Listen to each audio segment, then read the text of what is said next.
Okay, this is how you add an employee from one location into another location. You'll go to your employee management screen here. You can click on either their last name or over here on the right side, this little edit pin. Inside of here, you'll see any default wages or updates that you've made to them, as well as their job title and permissions up here. At the bottom is the actual permissions section. So this drop-down list lets you view all of the restaurants or groups in your current control. You can pick and choose, add one or take one off here.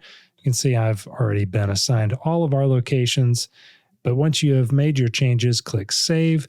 And then don't forget this final step. Click the Restaurant Access tab here, and you'll actually have to do the same thing. Make sure you tick or untick whichever restaurants or groups that you need to assign to this individual employee. You can also choose whether or not to update the employee ID in the new location so they can use their current PIN number to just log in everywhere instead of you having to create a brand new employee file for them at the new location.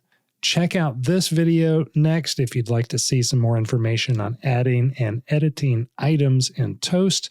And I've got a link in the description below if you're interested in getting Toast for your business. Check it out through that. It helps support the channel if you end up talking with them. Hope you have a great one and hope this has been helpful for you. And goodbye.